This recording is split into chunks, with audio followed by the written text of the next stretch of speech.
I'm going to switch back to Visual Studio. Just as a reminder, I'm switching between my applications by using Alt and the Tab key. I don't like to go down to my Start menu each time, so that's just a quick key press to switch between the two apps.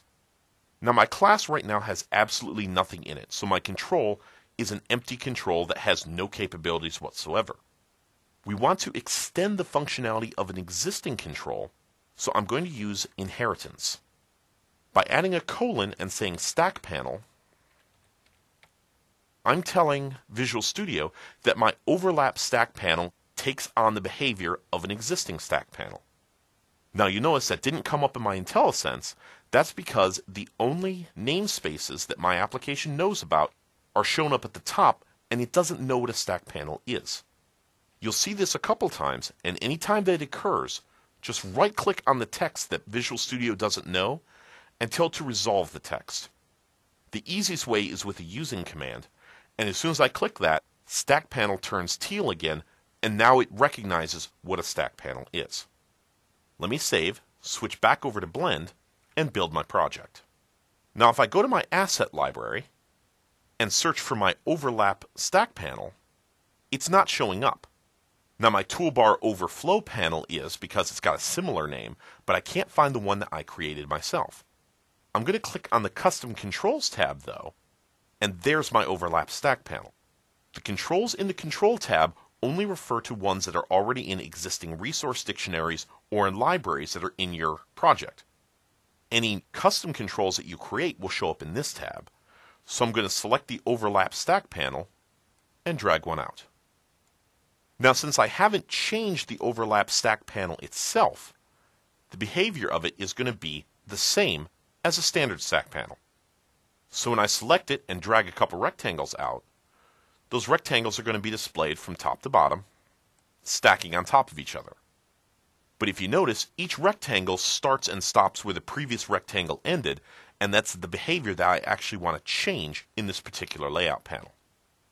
So let's switch back to Visual Studio, and I'm going to add a very specific function declaration.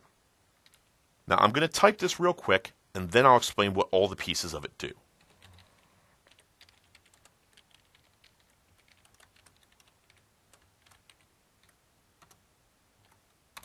The first word, protected, says that this is not a method that should be called from outside. You remember how in one of the earlier lessons, our developer was allowed to create methods that I could call from the outside. By specifying this one as protected, that means that the only class that can call this is the overlap stack panel itself and anyone else who inherits from the overlap stack panel. The word override indicates that I'm overriding the existing behavior of my parent. The overlap stack panel's parent is the stack panel, but I don't want the stack panel's behavior to come into my way. I want to override the stack panel's behavior. That's why I have to use the word override here. System Windows size here is indicating that I'm returning a size, and that's just one of the side effects of how range override behaves. I always need to return a size to indicate what size everything is supposed to be. A range override is the particular method that's used by the Windows Presentation Foundation to determine where all the elements of a layout panel belong, and then I accept a size by the name of arrange size as my one argument.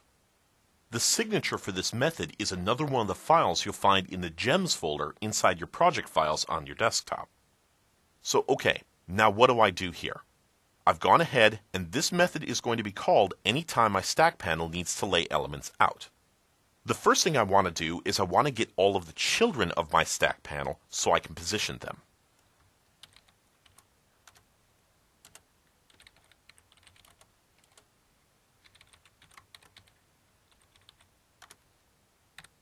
So let's look at this line.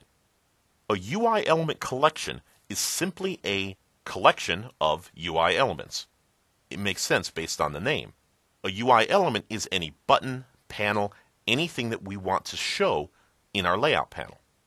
I'm getting a collection named children by going to my overlap stack panel and asking it for its group of internal children. So now children is a list that I can modify however I want, and it won't modify the internal children of my parent. So now I want to iterate through each one of the children and go ahead and figure out where it wants to be. I'm going to use the forEach command.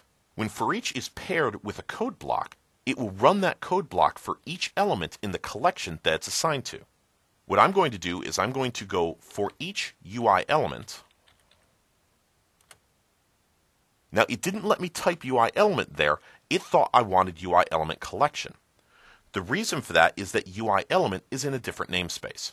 So I'm going to backspace out the word collection, press space, and right-click UI element and resolve that. There we go. Now, for each child in children. So what this is doing is it's going through the collection of children and dealing with them one child at a time. By placing my curly braces, I'm saying this is the block of code that I want to iterate for each individual child.